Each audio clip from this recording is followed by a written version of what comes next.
Anda kembali di Kompas Malam. Saudara, polisi mengungkap motif pembunuhan gadis penjual gorengan di Kabupaten Padang Pariaman, Sumatera Barat. Pelaku mengaku membunuh karena berniat memperkosa korban. Dari hasil penyidikan polisi, tersangka IS awalnya ingin memperkosa korban setelah membeli dagangan gorengan yang dijajakan korban.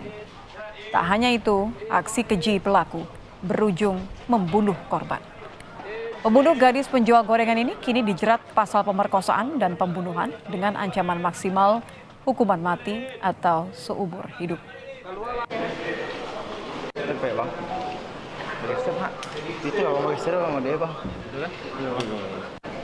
Bersangkutan hanya ingin memperkosa, bahkan tidak ada niat ingin membunuh, tapi akibat dari itu kemudian tersangka melakukan perkosaan dan akhirnya menyeret korban dan luka-luka yang ada di tubuh korban itu dugaannya memang dari seretan itu karena jaraknya cukup jauh dan dia melakukan sendirian, itulah yang berakibat kematian.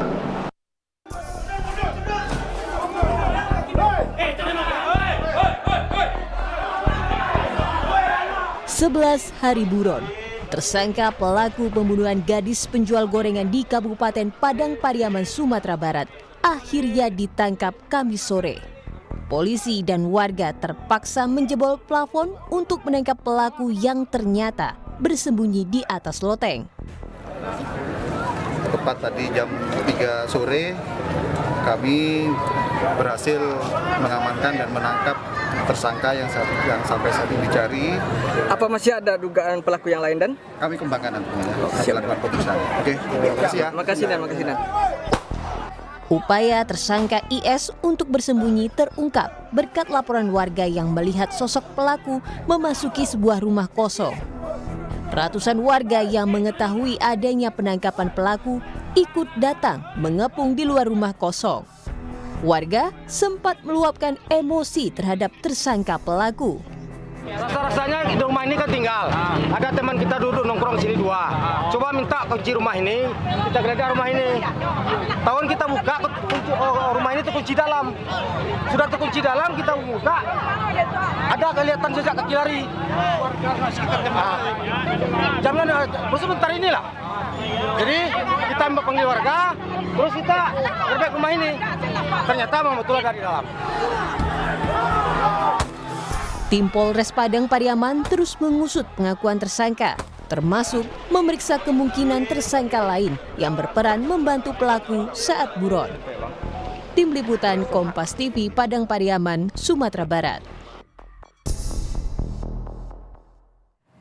Polisi sudah menangkap dan menetapkan pelaku pembunuhan gadis penjual gorengan sebagai tersangka. Kita akan bahas bersama kriminolog Hanifah Hasna. Selamat malam, Mbak Hasna. Polisi kan menetapkan pasal pembunuhan berencana dalam kasus ini, yang artinya pelaku terancam hukuman mati atau seumur hidup. Anda sepakat dengan hukuman ini? Kali ini saya sepakat, karena dia adalah residivis, berarti dia sudah melakukan pengulangan, dan di beberapa literatur, residivis itu selalu seharusnya sudah selayaknya mendapatkan hukuman yang jauh lebih berat dibandingkan hukuman yang sebelumnya.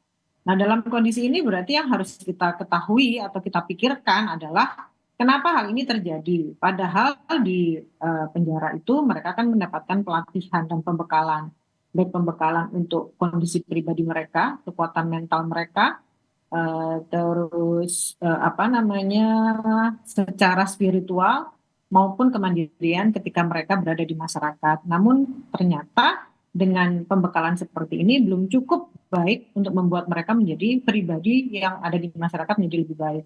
Ini hal yang membuat pengulangan lagi, dan pengulangannya ini adalah sesuatu yang sama. Jadi sepertinya tidak efektif ketika dilakukan pembinaan dan pelatihan. Kalau Anda mengatakan bahwa seharusnya ketika orang menjalani masa tahanan, masa di penjara begitu, yang dibina adalah sisi kognitifnya, melakukan melanggar A, sanksinya A. Apa faktor yang membuat seorang residivis bisa melakukan tindakan kriminal berulang, bahkan lebih parah dari sebelumnya? Sebetulnya ini juga ikut serta masyarakat juga ya, karena ketika seorang residivis itu keluar dari lapas, mereka itu mendapatkan stigma tersendiri oleh masyarakat itu, yaitu stigma negatif. Jadi mereka tidak dipercaya, mereka dianggap tetap jahat, mereka diawasi terus, sehingga ketika itu dilakukan berulang-ulang, itu mereka hayati bahwa aku memang seperti itu. Hal ini yang membuat mereka merasa bahwa kepribadian mereka adalah kepribadian jahat, saya layak melakukan kejahatan. Yang kedua, itu dari personisasi yang tadi itu, di lapas, di penjara itu ada lingkungan yang tidak baik gitu ya, lingkungan negatif, di mana di situ itu ada pertukaran ilmu, ada pertukaran rasa, pertukaran kekerasan, sehingga ini pula yang membuat modal mereka ketika keluar menjadi pribadi jahat tadi itu, dengan kriminal mind yang mereka bawa, dengan kepribadian yang menuntut mereka untuk terus melakukan kejahatan. Jadi alih-alih ada efek jerah justru malah mereka mendapatkan hal negatif lainnya ya. Dari sisi penegakan hukum kita Mbak Hasna, khususnya untuk kasus pemerkosaan, sebenarnya kan sudah ada perpres ya, hukuman kebiri.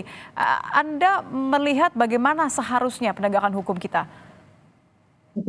Jadi kebiri itu dilakukan untuk mencegah mereka melakukan berulang gitu ya. Tetapi kalau sudah melakukan pengulangan berarti kebiri itu sudah tidak efektif. Dan lagi kita harus melihat lagi, apakah ketika kebiri kimia ini dilakukan, apakah ada pengurangan angka kejahatan seksual?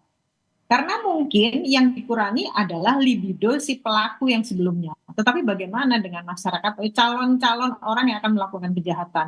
Sementara mereka ketika melakukan kejahatan itu tanpa sadar, gitu ya, karena dorongan seksual dan ketidakmampuan pengendalian diri.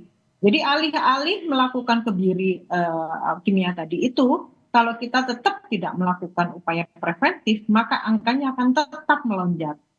Seperti itu. Oke, dilihat dari tindakan korban ini kan masih dalam penyelidikan ya Mbak Hasna. Tapi apakah Anda melihat memungkinkan korban melakukan aksinya sendiri?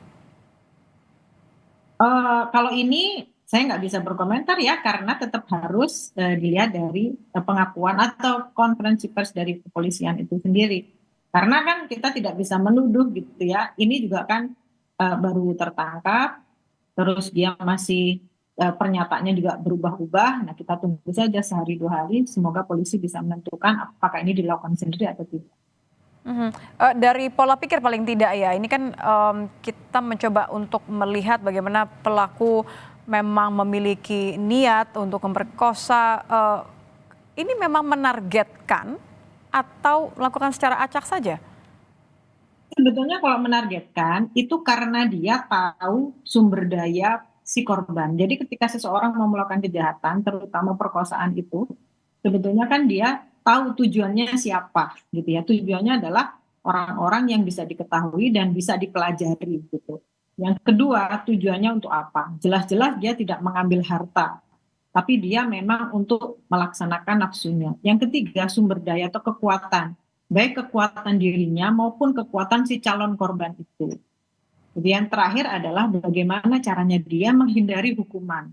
Makanya dia tahu dia harus lari kemana. Walaupun secara logika dia nggak tertangkap kalau dia larinya hanya ke situ. Artinya ini adalah pemikiran jangka pendek. Tetapi dari sini sudah kelihatan bahwa pelaku ini adalah memiliki criminal thinking. Nah, criminal thinking itu biasanya sudah diresapi oleh pelaku bahwa aku layak melakukan perilaku jahat. Aku kalau melakukan kejahatan, aku akan mencari kambing hitam. Bisa jadi dia bilang kalau ini bukan satu-satunya saya yang melakukan, tapi ada orang lain. Karena dalam criminal thinking itu memang seperti itu. Dan orang-orang ini akan menghindari penghukuman dengan cara apapun.